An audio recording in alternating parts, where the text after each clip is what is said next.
Okay, we are on the air. So we're going to take a vote. Should David Vivero raise money now? Yes or no?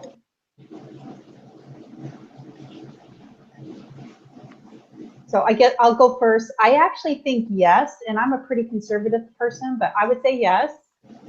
Anybody else? I said yes. I said yes. Okay. I said yes as well on the survey. Oh, wow. Okay, that's interesting. Because my initial thought was no, but okay. So since we all said yes, what should he do with the money? I think he needs to change his commission structure. Where the senior analysts, they also do the cold calling and they refine the list and they work on that. But that's what the junior analyst does. But then the senior has to pay the junior analyst out of his own commission. So there's no incentive for him to use the list that the juniors have made. So I would like to see him change that up so that the juniors get paid for the work that they do. Let it be separate. Oh, wow. That's a good idea. I thought that was kind of strange too. I felt like it was reversed and that they had one junior and two seniors. And I kind of felt like the juniors could be doing some of the more grunt type of work and having only one senior. So two juniors funneling, working under one senior. Becky and Casey, what do you guys think? What he should use the money for? I agree. I think he needs to change his commission strategy because he's got to get an incentive to get listings that actually work, that people want to pay for. And based off the stats, when he had that like one girl call and she made 100 calls and only 2 of them panned out, I was like, oh, that's a lot of work for not a lot. But if you have 2 junior associates funneling 1 senior, and they have an incentive to actually find people that are, going to spend the money and go through the entire process on their website, why not? It's only going to be beneficial to them. Right. Becky, what did you think? What do you think he should do with the money? I was thinking the money should be invested in trying to improve the sales funnel, kind of in different ways, like changing the commission structure, which would help do the sales funnel, help affect the sales funnel and things that way, which kind of ties in with a lot of the marketing. But it was kind of when you guys were talking about how the senior analysts or whoever were doing kind of the junior's job, it made me think of how he started off his business, how he was so focused on trying to do everything by himself and as much as he could do that he kind of flipped out and like needed to go calm down and take a break. Oh, that's true. It kind of sounds like that's transitioned to his other employees. That's I true. also had another idea. I agree. Oh, yeah. The landlords, from what I understood, a landowner or a landlord could come in now and say, all right, I have this property that's open, and then the brokers could see that information. But it seemed like, from what I read, that the owners, the landlord, that they didn't have to pay for that service. Is that correct? I didn't see where they did.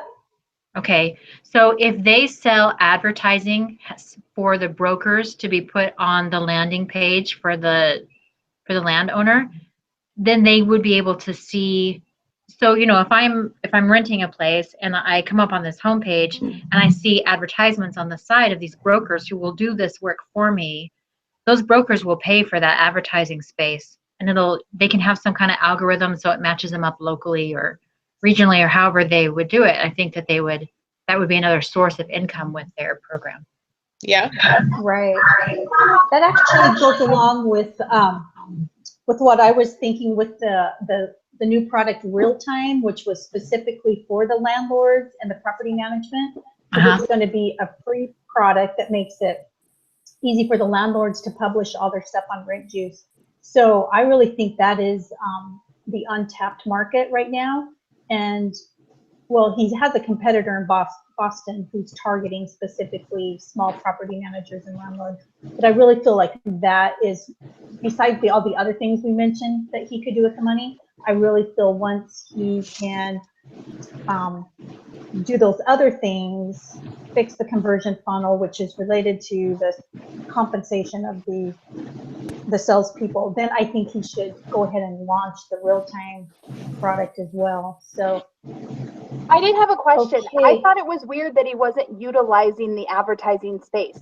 If he's only charging the people for a portion of his service, like they don't pay for everything on the site, they just pay for some of the stuff. Like, why not on the parts they don't pay for that are free? Why doesn't he do advertising on it? that's a good a way to question. bring in revenue. Right. That's a really good question. Okay, so the next question is, we're supposed to read this paragraph, and I'll just read it, and then we're going to ask some questions about it. So he talked about, this is a quote from him, "I tried to raise funds from the Sand Hill Road VCs in October and November. They liked our team and our idea, but they told me to come back when I had proved the model in more than one city, demonstrated the lifetime customer value well in excess of average customer acquisition costs, and had reliable data on my sales cycle and conversion funnel." So the big question is, why do investors care about the customer lifetime value, the customer acquisition cost, and the sales conversion data? That's a packed question, sorry. Well, like for the acquisition cost with the lifetime value, if your acquisition cost is higher than your lifetime value, you do not have a profitable business. Exactly. Because it costs more money to get a customer than you will make off of that customer while they use your product. Right. And anybody else? I agree with Becky. I love when Becky comes and- in with the definitions. You go, Becky. So that takes care of the CLV and the CAC. What about sales conversion data? And I kind of feel like they're all related to each other. Where did I find that? Just a second. So the sales conversion data. Okay, hold on. Where did I put that? Well, I can't find it. So we're going to go on to the next part, is where we're going to actually, and I'll share my screen if I can get it up here, about how to do the customer life value. There's a couple of different ways to do it, and I did it the most simplistic way. So if somebody did it with a more involved way, I would be totally, totally open to them showing their screen. So I'll show my screen, and then if you did it a better way, that would be good to know. Hold on.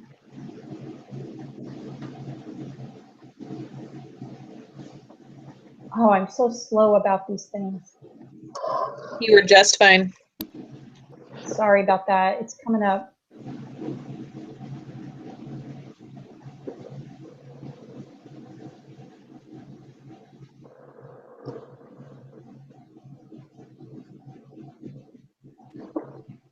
Okay. So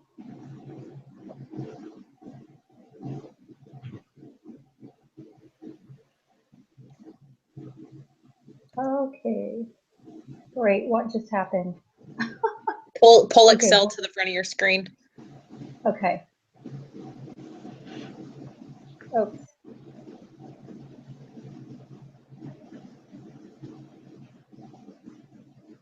Okay. Can you see it now? I think you stopped screen sharing. Okay. Hang on.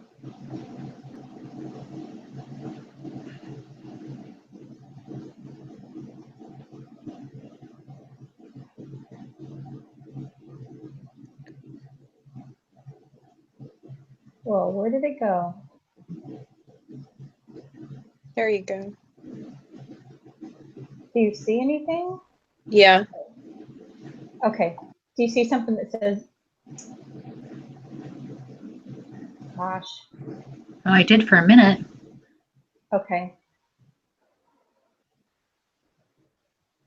Okay. How about now? Yes. Great. Okay. So I had to actually go on YouTube to make sure I understood how to do it. So I think it was, I don't know if it was Becky or Casey that said if your acquisition cost is higher than the customer's lifetime value, then obviously you're not making money. So they actually gave us some of the information. They told us that the acquisition cost was $2,300, and then they said that they gave us the monthly profit of $440. So I just timed that by 12 to get the annual, and they gave us the churn rate, which is the amount of customers that drop annually. So what I did,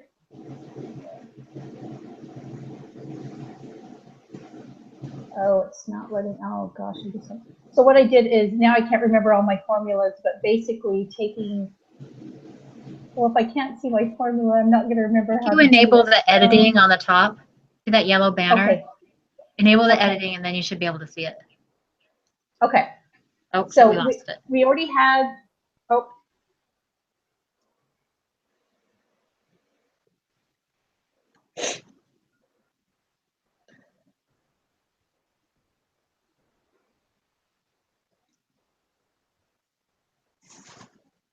Gosh, I feel so inept with the screen share.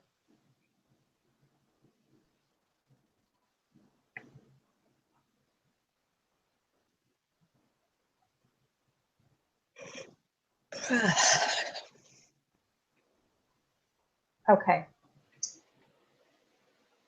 Did it just cascade on everybody? Just pull your Excel file up higher so we can't see. Yeah, then Okay. it won't That works. have the mirrored effect.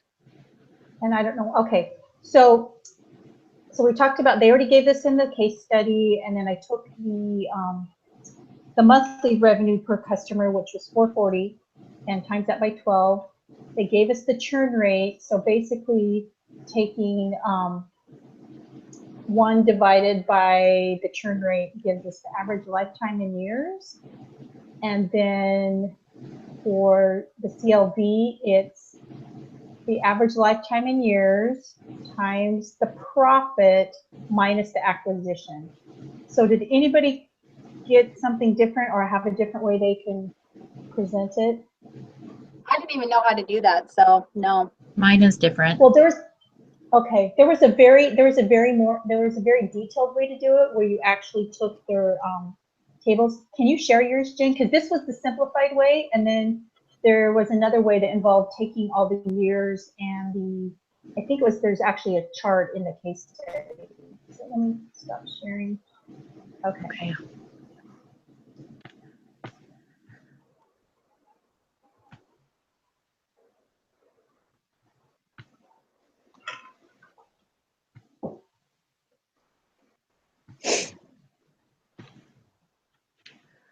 Okay, so I did the same thing that you did with the, can you guys see it? Yeah. Yeah. So I did the same thing with the 440, but then I took the gross margin of that. So that's taking out their administrative fees and whatnot that they have I to didn't think do. about doing that.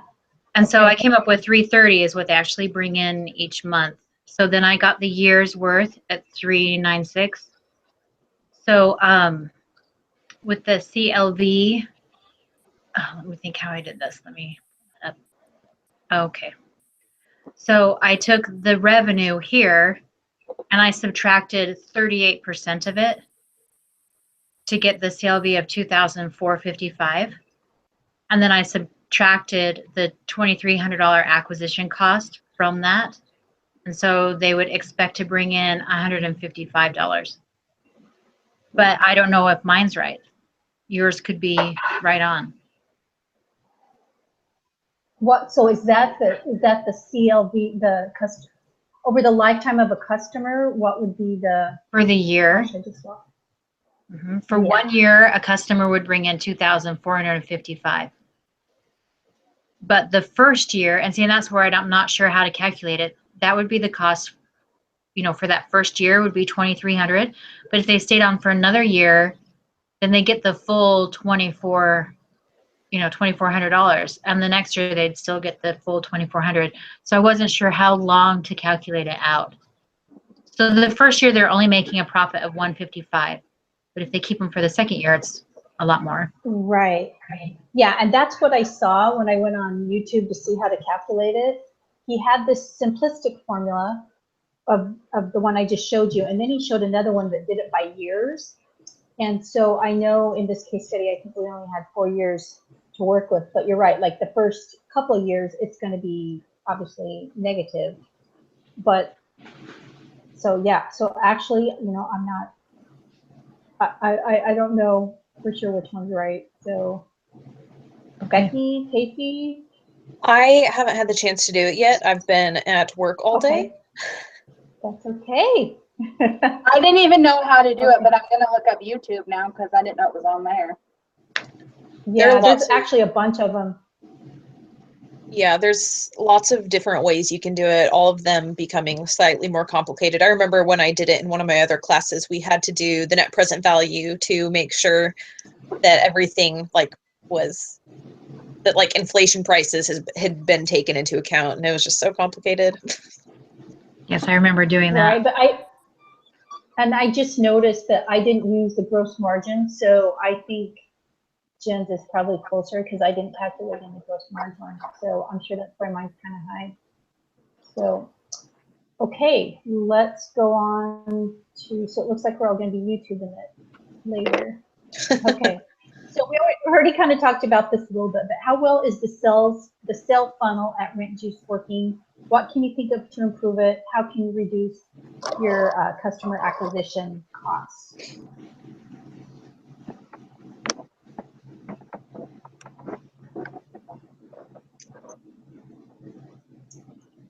So the sales funnel. Oh, we kind of already talked about it. I know. I'm like, I think we kind of already discussed that one. I hate it when they ask the same question in like 2 different ways, and you're like, we just spent 20 minutes talking about it. Yeah. So just to summarize their sales funnel, so at least their percentages. So of 100 qualified leads that they contacted by phone or email, someone at 45 of the firms actually took the call. That resulted in 21 decision makers agreeing to speak with them. 9 agreed to a web demo, and then 2 subscribed. So I think it was Casey already said they're only getting 2 out of 100. But then we also talked about the way he has it set up to where they've got the junior and the senior, and we felt like the junior analysts were actually, there's only 1 junior analyst to 2 senior, and we actually felt like that should be reversed, the ratio there.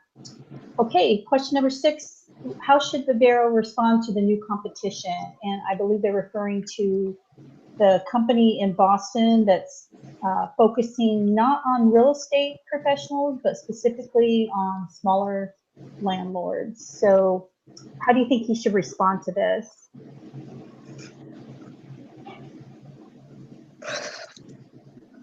He needs to spend some money on marketing and advertising and do some kind of advertising blitz in the Boston area that shows the benefits of his product.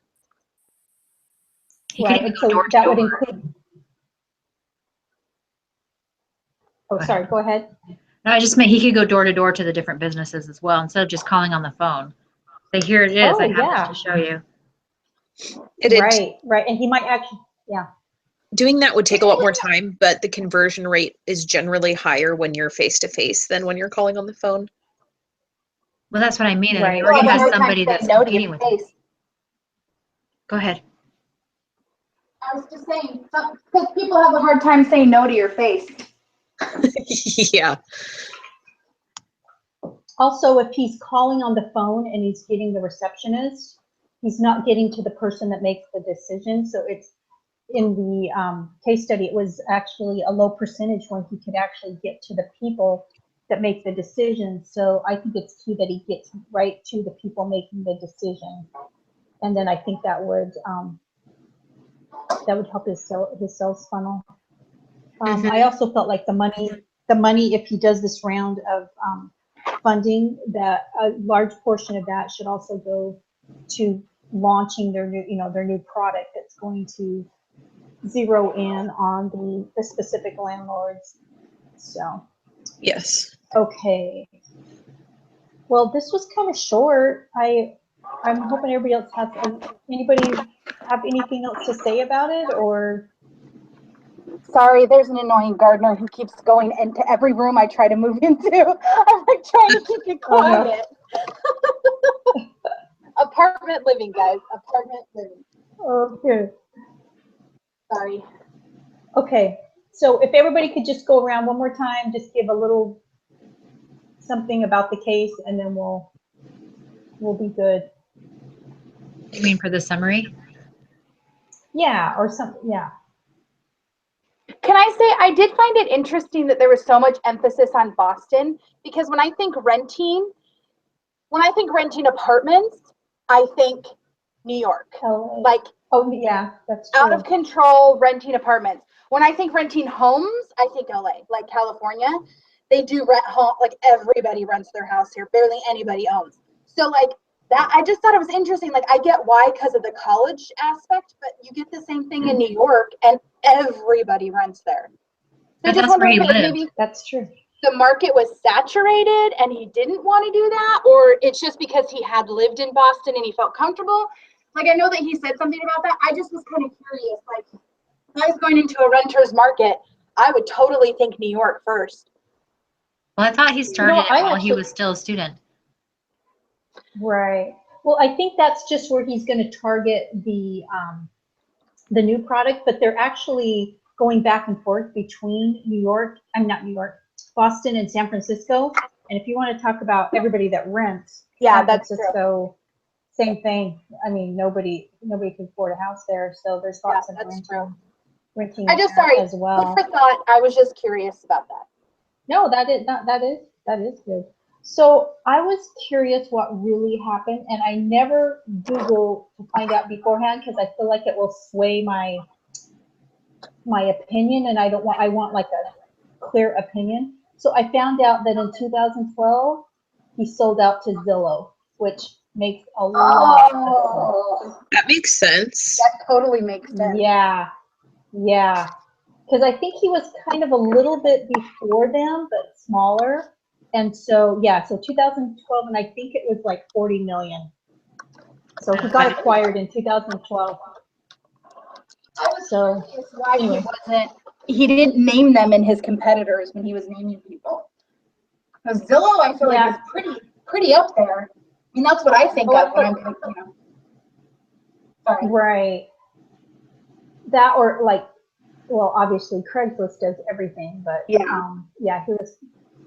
But yeah, Zillow, that is interesting, and I'm wondering. I don't know when Zillow started, so maybe they weren't that big then, or I don't know why they didn't.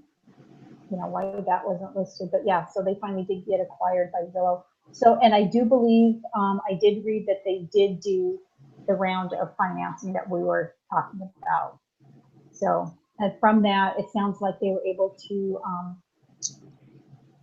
make all the changes that they needed to make with their. They just didn't really have to work for that funding, right? I mean, like the guy was like, "Hey, we'll give you $5 million." It's not like he was like, right then he needed it. So why not take it? Yeah, and I thought that was interesting. He did say, at the end of the case that he was worried about getting money when he didn't need it. He says,